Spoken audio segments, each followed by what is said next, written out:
New Thought Media Network. We are a global broadcast network of positive music, media, and entertainment, inspiring humanity's evolution along the journey of enlightenment and creating a world of love, peace, empowerment, and prosperity for all. New Thought Media Network. Positively inspiring.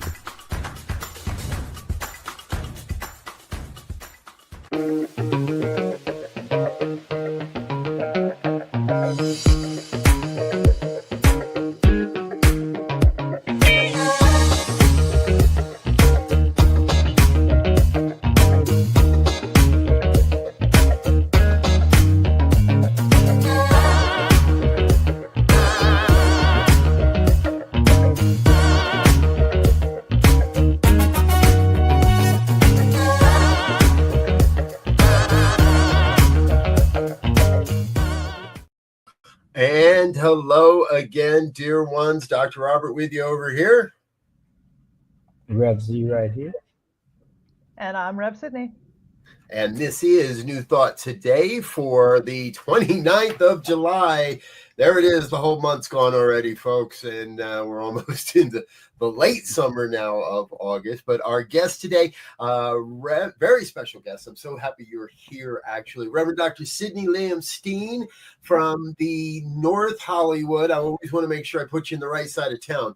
The North Hollywood Church of Religious Science, a oneness center for spiritual living. Yep. And we've known each other for a few years now, but I'm so grateful you're finally getting on the show. Fill everybody in. Tell everybody a little bit about yourself. What do we need to know to get into the conversation here? Let's see. What do you need to know? I grew up in religious science and New Thought. And we started I was about 8 years old. So I have been on within this conversation, within this language, within this awareness for most of my life. I spent 40 years, more than that, maybe 50 years as a professional musician here in LA and some other places. I was known as kind of a kick-ass jazz and keyboard player. When I was about 18, I got to play with Dizzy Gillespie, which was very, very cool. So I've done a few things like that. And now this is the call. I mean, I became a practitioner in 2000 here at the North Hollywood Church. My husband and I moved with our son in 2004 to Oregon. And then when Dr. Mark Vieira called me at one point in summer of 21 and said, would you ever consider moving back? I need a new assistant minister. I said, yeah, definitely. So we moved back, and it was the onboard to becoming senior. And we have a very vibrant community, and like so many other communities, very, very much in a space of initiating change, initiating transformation, initiating growth, because if we don't, we know we're not going to be here. So we are doing everything we can to invite an awareness within the current community and perhaps the incipient community that we are unapologetically inclusive, and that wherever anybody is on their spiritual path and wherever they are on that spectrum of gender, of age, of color, of politics, of religion, of whatever that is, that we welcome them, because variety creates a tapestry of so much beauty and so much possibility and strength. So that's where we go with it. We teach truth. We teach truth. And I know that, Ernest Holmes said, we are open at the top. I have a dedication to being open at the sides as well. I like that. Open at the sides as well. Folks, if you're watching live with us, feel free to ask your questions. Drop a comment in the comment box. And we'll get you caught up on all of this. So, Reverend Sidney, along the way, and I want to make sure we get this, we chat about this early in the conversation, and don't forget, it also turns out, now you and I met a few years back at an affiliated New Thought Network conference. Mm-hmm. And at that time, there's this guy coming out of the Agape movement, Rev Skip, who I got to know, and he was on the network for a little while, and then slipped off the network for a little while. And then all of a sudden he shows back up and he's stepped into the assistant position there with you in North Hollywood. Tell us all a little bit. How did that happen? How did that introduction get facilitated? How did you know this was like the person to call in and say, hey, come be a part of what's going on here? Well, I knew for about the first 6 months of my ministry that I was not immediately going to just jump in and hire an assistant minister.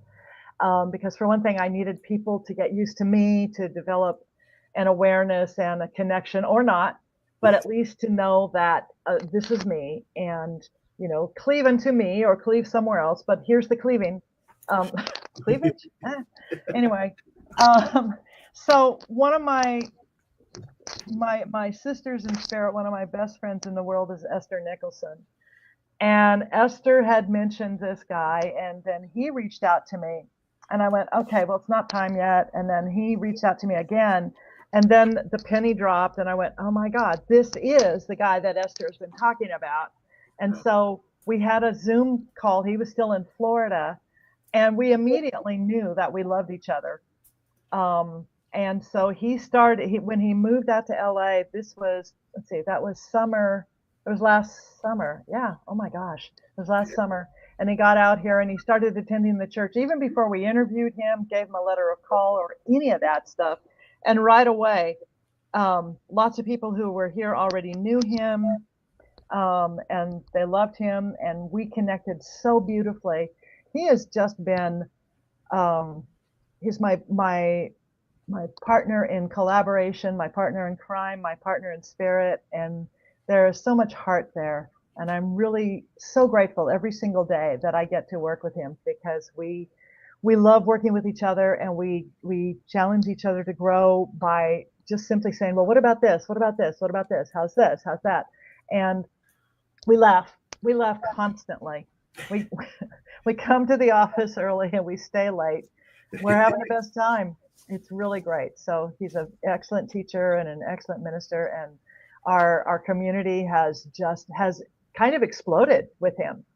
And it's really good. For the longest time, the demographic of this community looked almost exactly like me. And, that's enough. That's enough. And so it is now not always just continually looking like me, which is great. I've seen me. And it would be good to have other people who don't look like me, who don't have the background I have, who have different cultural gifts and just spiritual gifts, all of it. And so there's just been a real commitment to openness. And, what can we do? We are in the laboratory of the infinite, as Ernest wrote. What shall we create? Yeah.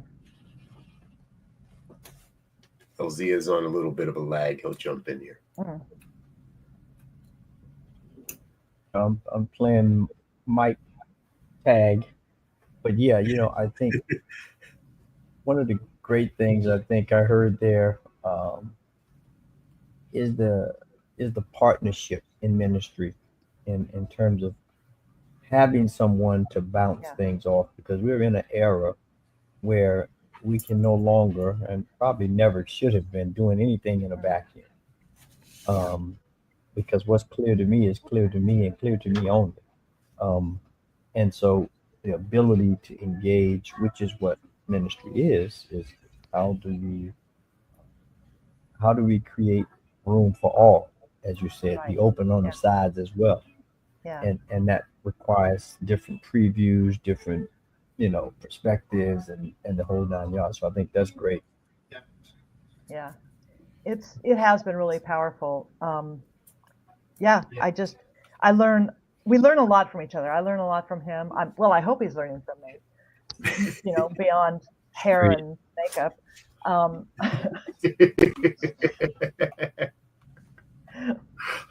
I think he's got the hair and makeup piece down. He's pretty good at it. Yeah. Good at His it, nails always look better than mine. So,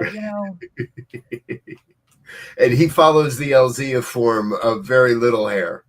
So, But It might be both a style and an economic choice, who knows, but it works for him. I don't know that I could do it, but all right, we're gonna and have you know some that's the beauty of it. That's the beauty of it, right? It yeah. is as they say, variety is the spice of life. So Hmm. you never know what gets somebody's fire. I mean, we're Right, talking right. a little having fun here, but in terms of ministry, the different personalities, different approaches, the different way of storytelling, the different Mhm. experiential backgrounds that people bring Yes. uh, is working because you have to, I believe, create this environment or where people can tap into an experience and say, I can feel it, as opposed to, hearing it. Uh, it's that feeling, that embodiment. If they can tell the story and the experience has been right, it gets people excited about this teaching. I think. Yeah, I agree. We've spent so much time in the left brain, and I don't know that I did when I was growing up in this teaching, but the heart is what is, that's where the healing is, that's where the growth is, that's where the growth edge is. It's all of that stuff. Just that one, having only one person. I had a conversation with Steve Rambo about this about a month ago, and he said, it's really good to be breaking away from that imperialistic form of leadership. We're seeing it happen corporate wise, but it's really past time to happen with communities, sacred communities, spiritual communities. And I really agree. I don't need to be in charge. I mean, my name is on the sign, so the buck stops here. But it also starts with all of us. The buck starts here, and so accountability, responsibility, and shared responsibility, shared creation. And it's really, really good because we all get to give each other insights based on like you were saying, Reverend Z, the variety that we bring to our daily life. I appreciate that perspective because I for so long the language within New Thought has been my ministry, my people, and I was never part of it. But I guess the understanding I have is that way back when communities would argue over who was a member of whose community due to votes and politics and all that. And no, that's my person. And I so want us to get beyond that ownership, that even slight perspective of ownership. And I did it today in a conversation with a minister that I was like, oh, my ministry. And it's like, no, wait, it's not really mine. Yeah. It is a ministry in and of itself. I am serving it in this way at this time. And I want it to be here when I'm not. I want it to be here when I'm kind of done with this. Right. Not the moment, folks, just when, right? And you say you bring that in, which is great because what I also know is all of our ministries, however we express them, are tied directly to our own learning and our own experience and our own life history. Mm-hmm. And I want to touch on this because you find yourself at a really unique place geographically, let's say, in what's happening with the politics of our nation right now, with what's happening in regard to immigrants and people's right to exist. And I've seen you be rather vocal in your human profile, in your personal expression of it. We always balance that. It's a fine line between am I talking for me or am I talking for the church that I serve? And you seem to be doing that very well. I admire what I'm seeing in how you're navigating that. But I think we'd all love to hear a little more of your philosophy of just that. How do we navigate the experiences that are happening right now? Yeah, I appreciate you saying that. I've gotten less filtered in some of the stuff that I am posting on social media because it is, I think the time for filters and being liked is probably past, or at least it's been suspended, I think, for me anyway. And I keep reminding myself, and I keep remembering that every great movement of human liberation has started in churches, has started in spiritual platforms. And so what I try to do is preface it anytime I will say it, especially from the pulpit, because that can feel to people like a danger zone. I will go right for human rights. What is the right thing? How do we support each other? We human rights and integrity, spiritual integrity, does not mean we arm children or kill them or starve them. It also doesn't mean that we starve people who don't look like us or deny them access or say that it's okay for them to suffer. That those are not qualities of good humans. That there used to be a bumper sticker, who would Jesus bomb? It was sort of that thing. It's like, no. And so I look at that and I talk about it all. But the other thing I do too from the pulpit is, because we have so many people in this community who come from white privilege, who come and don't know it, and they get uncomfortable, which is, they think uncomfortable is bad. It's actually really, really good. But I will preface everything I say when I start talking about inclusivity or about anything that has to do with, loving each other and having a heart for each other. And I'll say, hey, I'm a white girl from Newport Beach. If I think that I don't have these tendencies in me, then I'm lying to myself. And my intention is to always tell truth, small t, big T. And I might follow it up with what I know is my son, who looks like me, looks like my husband, has never had to worry about wearing a hoodie. I don't have to worry about him walking down the street wearing a hoodie. If he's gotten followed at a grocery store or a drugstore, it's because he's probably moving suspiciously, but it's not because he's wearing a hoodie or has dark skin. And that's, that to me is such a litmus test that I can bring to other white people who are feeling like, well, this is making me uncomfortable. Well, good. Yeah, that's, Anne Lamott, I read this quote from her just the other day. You can have courage or you can have comfort, but you can't have both, at least not at the same time. And so dovetailing on that is the idea of ministry is about comforting the afflicted and afflicting the comfortable.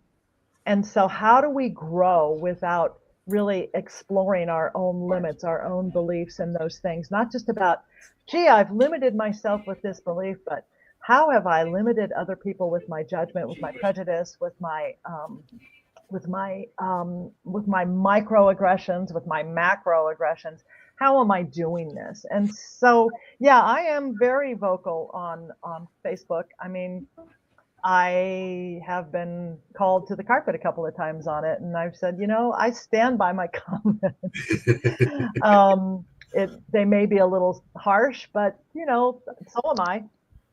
And I think we can't be overly polite with this. I think we can't be polite most times, but we can be aware, we can be elegant. We don't have to be, okay, well, this is not elegant, but we don't have to be assholes.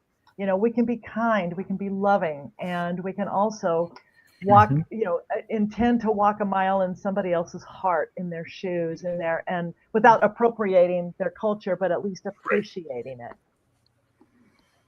Yeah. A couple of things you said there, but I think one of the key things, and two of the key things. One is, if this is supposed to be a teaching of healing, you don't tell someone who has cancer they have a cold. You find the right way and the right time to say, you have cancer. Here are the options. Here's what we do. Let's go on this journey together.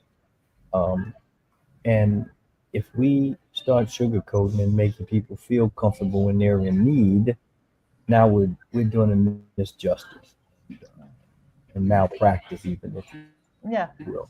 And then I think, when I hear people say, "Oh, I don't see color," and I'm like, Well, I don't like you immediately because I do have color. And if you don't see color, then you don't see me. And Yeah. so I got a problem with that. And and and and at the essence, Robert and I talk about this all the time.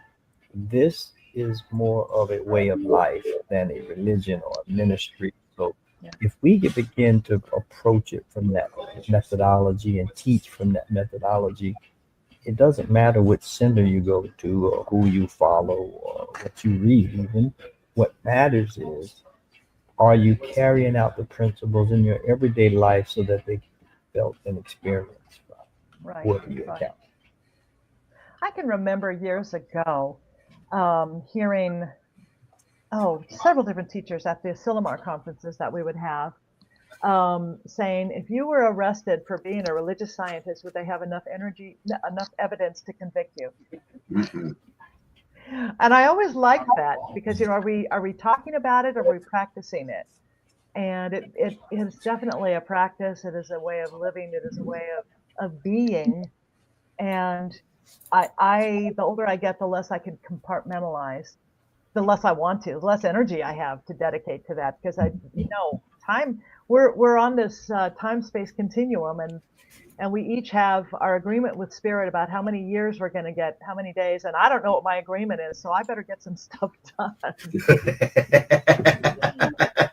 Exactly. And I got to say, now you're speaking the mile high language, because Reverend Z and I have been taught for quite a while that quote around enough evidence to convict you comes from Dr. Fred Vogt, who was here at Mile High for a very long time. Yeah.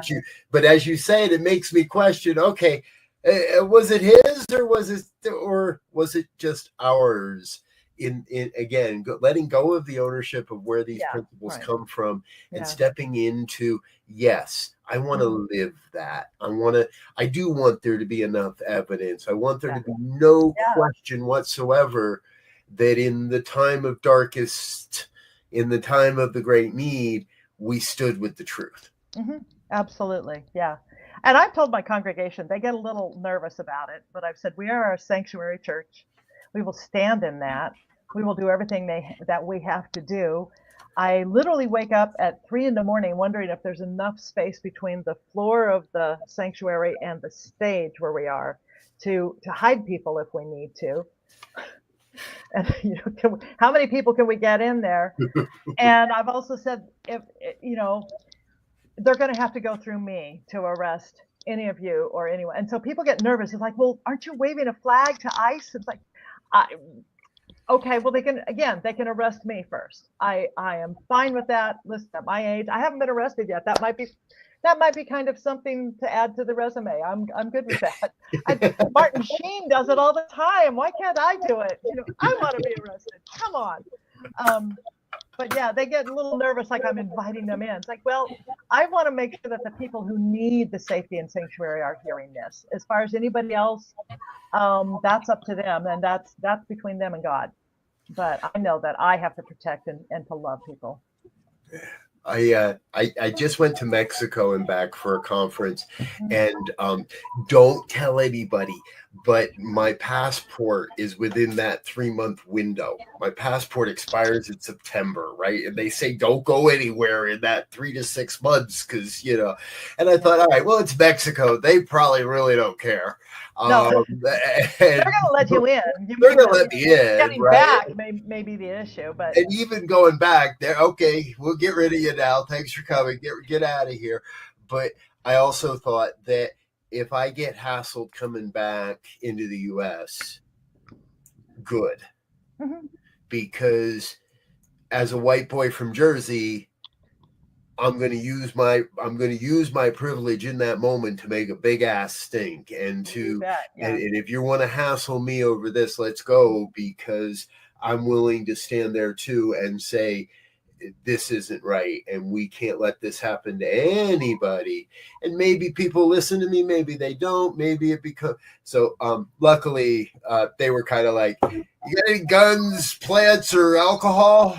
Guns, tobacco, or alcohol, tobacco, or guns. That's all he said. He looks at me and goes, guns, tobacco, or alcohol? I'm like, nope. He goes, all right, welcome home. Have a good Yeah, time. good. Thank you for sharing. Thank Yeah. you. You know, but it's important that those that either have the resources or have benefited from the privilege, that we take that stand and be willing to go to the mat if it comes down to it. Absolutely. And I will. I mean, we have a gate that locks, and we lock it more often now. We close it more often. We make sure that the people who need to have the way to get in are able to get in. It's an automatic gate, and we have a combination lock, and those people who need to access it can. And so, I am happy to close that gate and not let people in. I also just put manuals all over the property that read ICE first response, emergency first response manual. So with everybody now has access on the property, and some people have taken them home to what do they need to know? What do they need to do? What do they need to say? What are their rights? How can they protect someone else? And I did that last week. So I put about 13 copies of this all over, bright blue cover. And, I sent it out to the region because I talked about it in our regional meeting.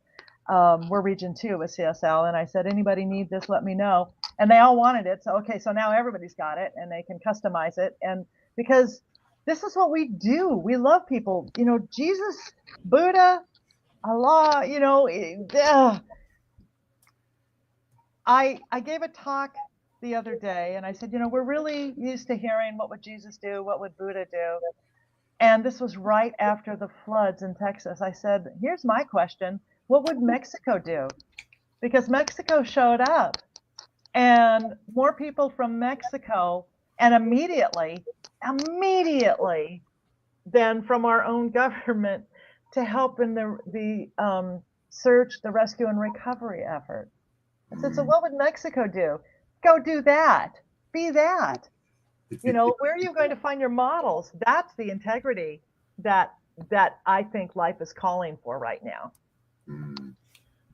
Beautiful. Yes. All right. There's our question. What would Mexico do? We're going to give you all folks a chance to ponder that for a minute while we say hello to a couple of our sponsors and let our guests grab a sip of water. But we'll be back in just a moment. So stay with us. Stay tuned. It's New Thought Today here on the New Thought Media Network. We'll be right back.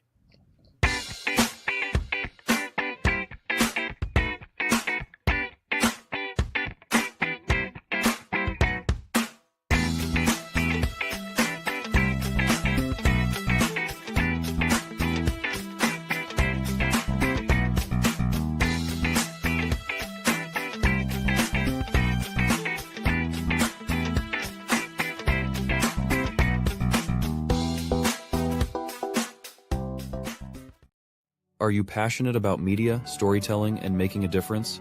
Welcome to New Thought Media Network, where your voice matters.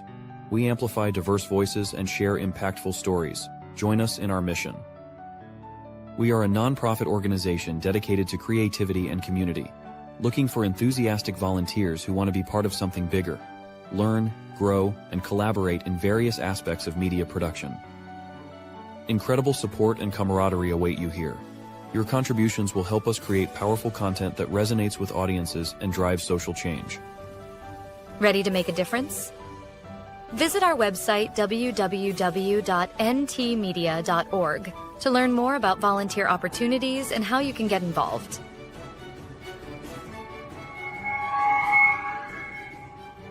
Find our volunteer inquiry under the Engage tab on our website, or visit www.ntmedia.org/volunteer. We look forward to connecting with you soon. And we're back with more of New Thought Today here on the New Thought Media Network. Our special guest today, Reverend Dr. Sidney Lehman Steen from the North Hollywood Church of Religious Science. You can contact her and learn more about that ministry at the link that's going across the bottom of your screen. And right before the break, you had a great question, which I loved, because having just spent a week in the Mexican culture with predominantly Mexican people at this conference, one of the conversations we were having, and seems pretty evident, is where Americans like to come from the brain and the intellect, that culture really comes from the heart and leads with the heart. Yeah.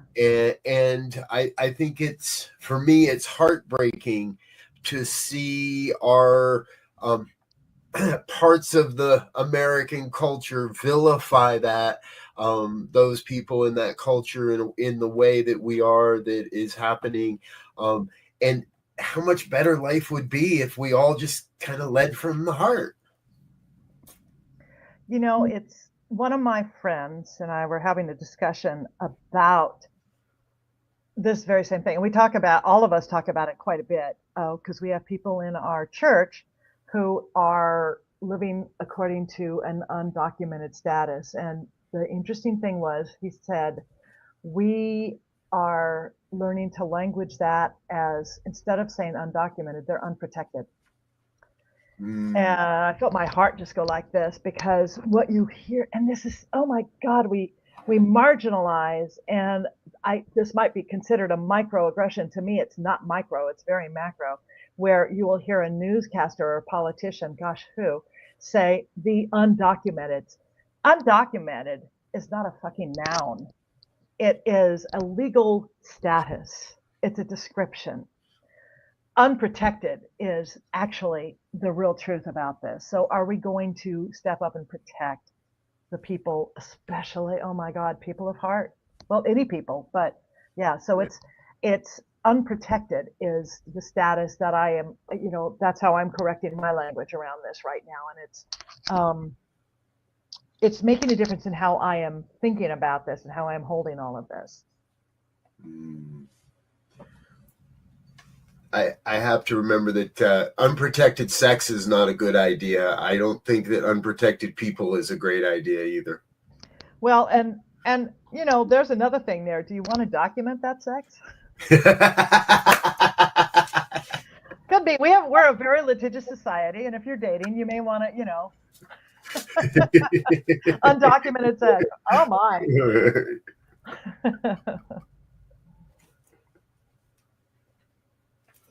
Oh my God, that was good. I think one of the things that always opened my eyes is coming from the heart. I'll switch the gears here. I was at a conference last weekend, and about 4,500 members of my fraternity, and the heart space of just walking up to people indiscriminately and speaking and sitting down with someone and over coffee and getting the conversation. And it's I sat down. I mean, I had two incidents. Sat down talking with one guy, asked him where he was from. He told me. I said, well, how did you get there? Yada yada yada. Long story short, he's my cousin. Now, had I not come from the heart and engaged, it would have been crazy. Then on the way home, I'm sitting talking to another young man. We're at the airport, chatting it up. Turns out he knows my son-in-law. They grew up in the same town. He's a little younger. They went to the same high school. But had I sat there in my own little bubble and not reach out with a heart to greet people, to talk, to have conversations, none of that would have stepped on the scene. And it just shows, they used to have this 6 degrees of separation. Really, it's like 2 degrees of separation. But we have to engage it. We have to be involved. And that's what this team sets us up for. It takes a great level of curiosity, I think. And that's, if we can maintain curiosity, then we are able to dismantle our defensiveness and our protections. One of the teachers I followed for a long time, unfortunately, she's no longer in ministry, was Lola Wright. And Lola has forever and ever, and she's in Chicago, and so I follow her, and I am just always listening to the archives of her talks, but also because he spoke there a lot, and I absolutely adore and idolize Galen McDowell, because Galen is another one in Chicago, and they work together a lot. But it's about curiosity. If we can look at this stuff, be curious about other people, but be curious about our own our own stuff, our own thinking and our own limitations and our own discomfort, and to go below that, to begin to excavate with curiosity, saying, wow, where did that come from? Is it true? Do I want to carry it with me anymore? How can I dismantle it? What's the polarity of that? To really ask those questions. And it makes for such a juicy conversation, even just among, within yourself. And then you get to bring that curiosity out in the world. And again, without the defensiveness, you can still be vulnerable, and you don't have to be defensive. Yeah. I appreciate you saying that as well. And we had Reverend Galen on this program not long ago, maybe 4, 6, 8 weeks ago or so. And folks, check out the archives on the YouTube page. You can find that interview. And it was, I've had a chance to work with him a little bit into my NTA stuff. And, but we have to, and what I hear so important is to be able to be in the moment, really in the moment, not with defenses up, not with an agenda, not with all these, this is what's got to happen. And I recently or today released a Substack article because coming home from Mexico was what many would consider a show. We were waiting to push back when the pilot came on, and you can hear the emergency klaxons in the background, and he's telling us all we're going to have to deplane. And I don't speak Spanish, so I didn't know what he was saying, but I could get the vibe of the room, as it were. And we always are at that choice of taking what's going on and turning it into heaven on earth, or turning it into hell on earth. Yeah. And sometimes it's often easier, it seems, to fall into the, oh, isn't it all horrible part. It takes a little more effort to say, hey, okay, our people are being attacked. Our people are being picked up off the streets and disappearing, and our people are being oppressed.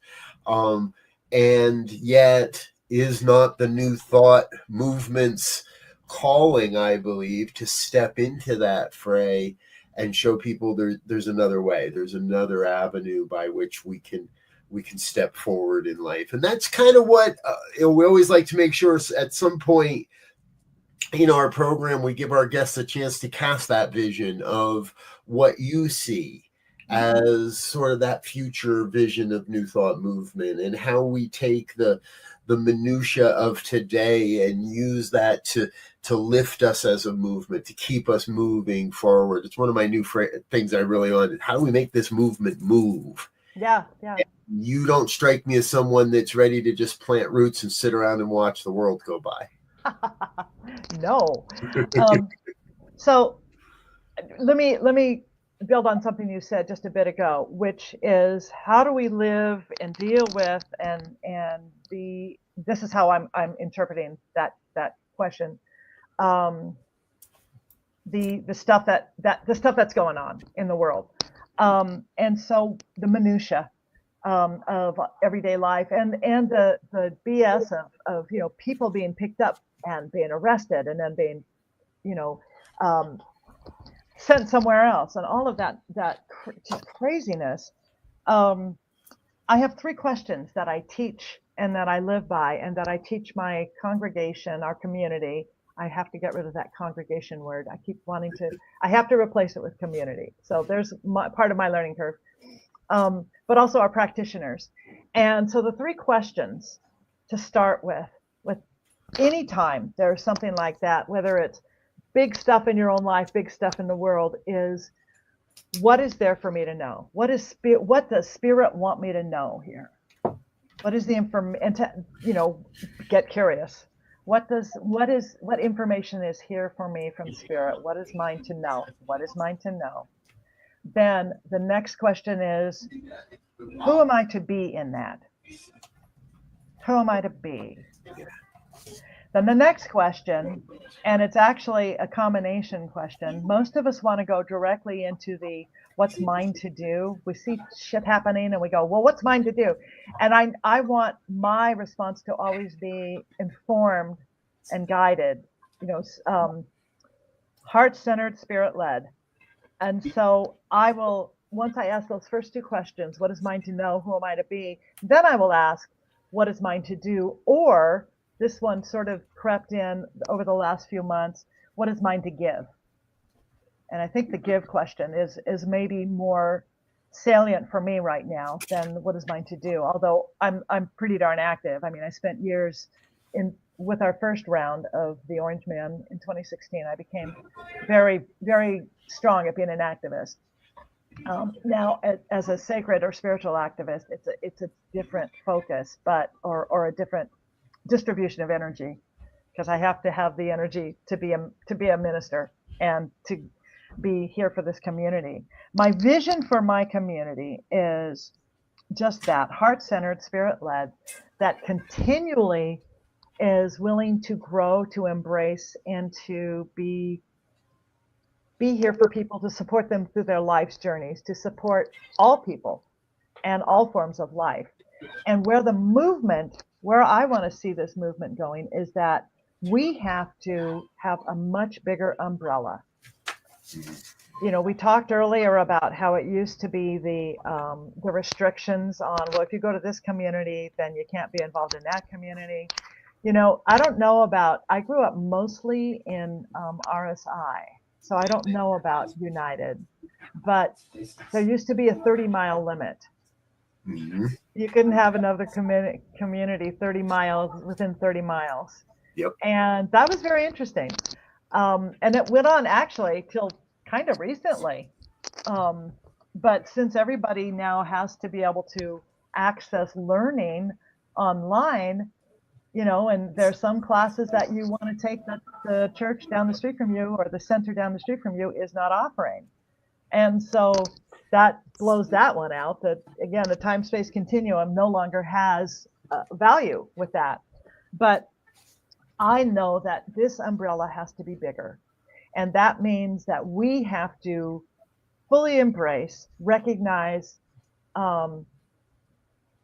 bring in, allow, strengthen, and approve of,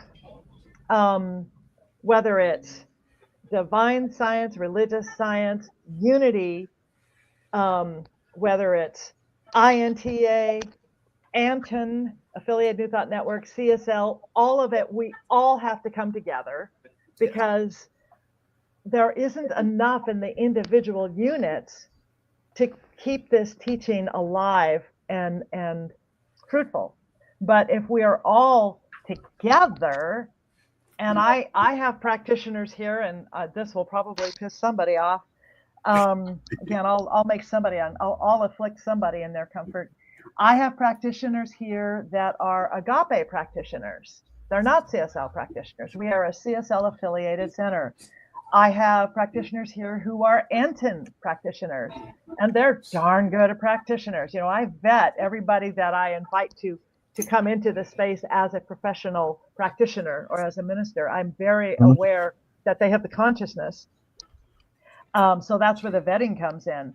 But this, we have to stop being so exclusive and judgmental, because we still haven't healed that fundamental rift that happened in, what was it, 1957, right, between Dr. Holmes and the other Dr. Holmes. Apparently, we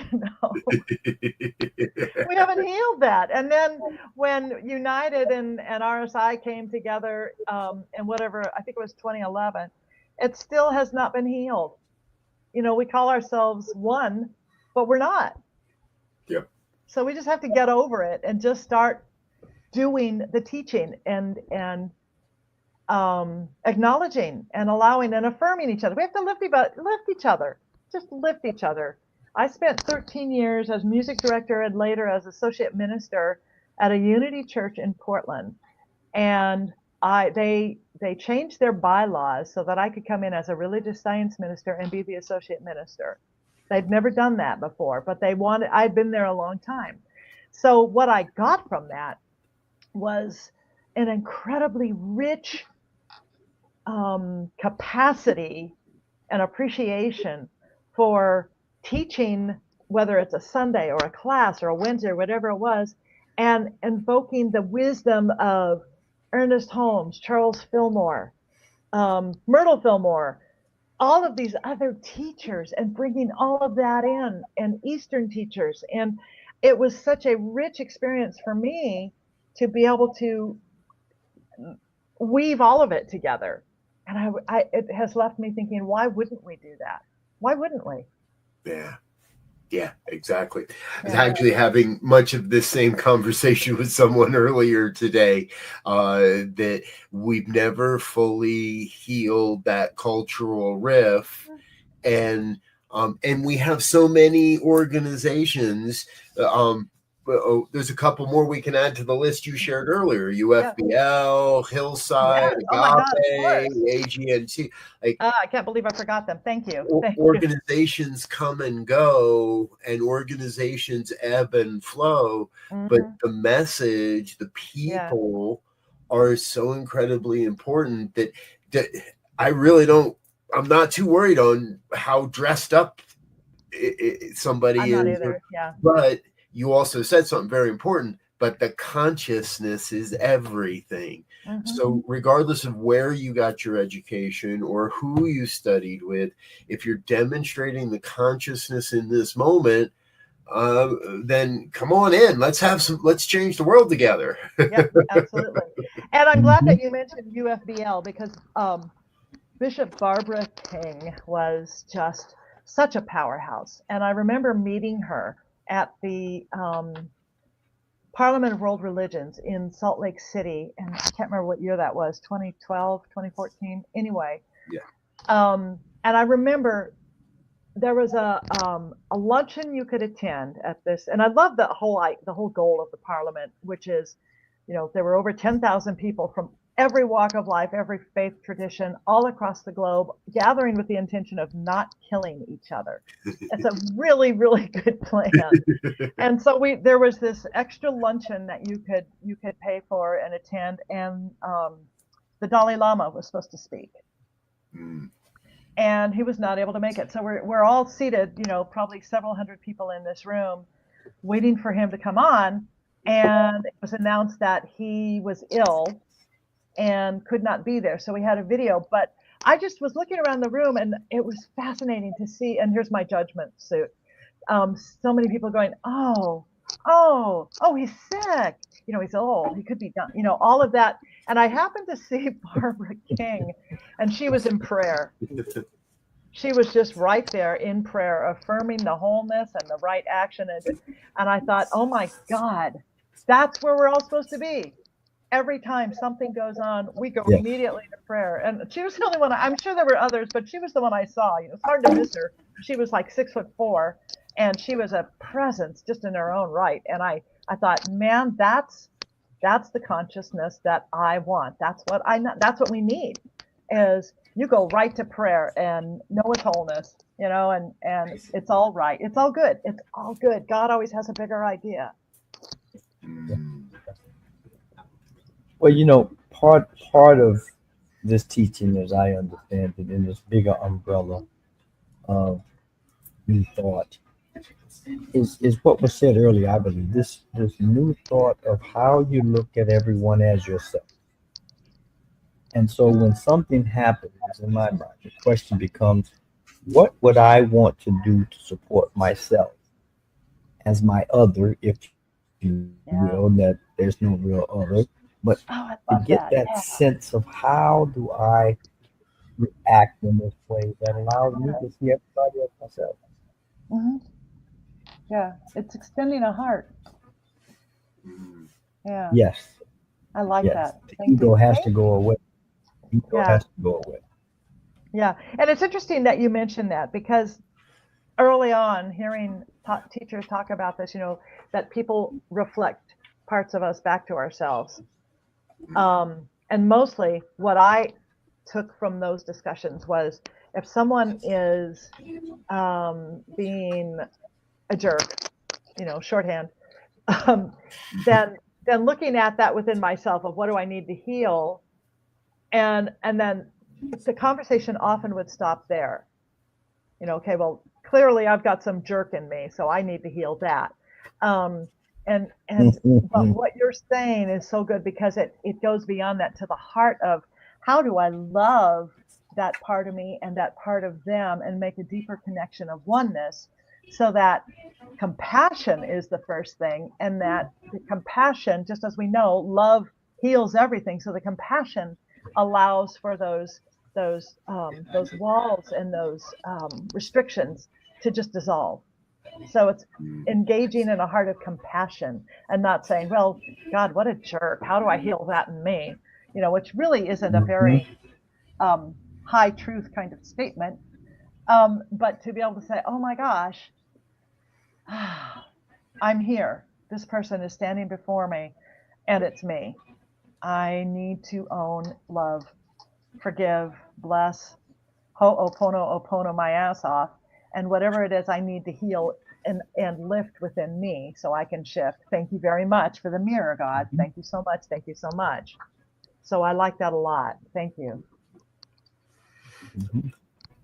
I'm struck by something that's been running through my head recently, and I haven't been bringing it forward publicly an awful lot, but I think today is the day that I often talk about a more mature understanding of this philosophy, and we grow into that. And we come in the door to New Thought, and specifically to CSL or religious science, and we hear that phrase, change your thinking, change your life. And I've heard people push back against that phrase, and I've had people walk by booths in the street and go, "Why would I want to do that?" and keep going. And I've come to a point where I look at it from when we come in the door, we have to change what we are thinking. But as we mature, we change how we are thinking. And so now when I look at those things and the conditions of my life, it's not the what do I want to think differently, so I get something different, but how am I going to think about this experience? And am I going to come from that from a place of inherent goodness, or a place of inherent broken lackness, if that's a word? I don't think it is. And so not what we're thinking, but now how we're thinking. And what I hear and what you're sharing, Reverend Sydney, is take that to all aspects of our life, everywhere we're showing up. Well, and Rev Z, you were saying too about the feeling part of this and the heart part of it. So to build on what you just said, Rev Robert, that how do I want to feel about this? Yeah. How do I want to feel? I've been working with a friend with this principles. It's one of our practitioners who has been in this place of not quite knowing what the right next job choice is. And so we keep coming back to, how do you want to feel about it? How do you want to feel? How do you want to be able to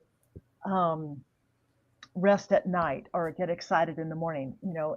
What are the things that bring you excitement and passion? The thought of a collaborative relationship, the thought of being able to help children, the thought of touching hearts, and what are the things that get you excited? What are the things that you can give, you can do? How do you want to feel about the job that you move into that has not yet been revealed? And so we begin to explore, to feel happy, to feel at peace, to feel collaborative, to not that collaborative is a feeling, but to feel the joy of experience, the reward from partnering with people to making a difference. And darned if she didn't demonstrate the right and perfect with 3 other offers within about 12 hours of getting very, very, very clear on how she wanted to feel. Yeah. I love it. Demonstrations. All right. Folks, we do need to take another quick break and say hello to some of our organizational sponsors and individual donors. However, we're going to be right back in just a moment with more with Dr. Sydney and our final thoughts. So stay tuned. We'll be right back after this. Please help us say thank you to our organizational sponsors, including the Hefferland Foundation, Affiliated New Thought Network, International New Thought Alliance, Science of Mind Archives and Library Foundation, Center for Spiritual Living Denver, Center for Spiritual Living Midtown, New Thought Philadelphia, Planned Happiness Institute, Summit Center for Spiritual Living, One Heart Retreats, Center for Spiritual Living on the Lake, Unity Kitchener, Unity Spiritual Center Ottawa, Om Center for Spiritual Living, Satya Center, Begin Within Ministries, Center for Spiritual Living North Jersey, Unity of Savannah, and the Center for Spiritual Living Seattle, as well as all of our individual donors. Thank you for being part of the New Thought Media Network. Please like, share, and subscribe. New Thought Media Network, positively inspiring. Yes, thank you to all of our organizational sponsors and individual donors. If you'd like to become part of the financial support for this ministry, help us share this message out across the planet, head on over to our website, ntmedia.org, click on the donate button, and make it a monthly donation. We'll make sure that you get a big thank you as well. All right, we are just about out of time here, and as we always do, our final thoughts. So let's kick this over to Rev Z to get us started. Z, some final thoughts here today. Yeah, I as I was listening during the break and contemplating, we talked earlier before we came on air about SOAR conference that's taking place in Banff in a couple of days now. And the theme of that is serious. It is captured in the hero's journey. And what we've talked about here today is that every moment in your life is a hero's journey, where you have to go through this transformational process. And I would like to just leave for everybody to sit with that, to take every moment as the hero's journey. And how are we going to respond, and what barrier are we going to try to get over, and how will we be reformed when we get back to that place where we started. And I think if we could just do that a little bit, we'd have a different perspective on life, and the feeling tone of everything and the action tone based on that feeling would be immense. Beautiful. Thank you. Reverend Sidney. So I'm sitting here in my office at the center, and I have my computer, my big desktop, and it has lots and lots of Post-its on it with different quotes. And one of them was given to me by one of our practitioners about a month ago.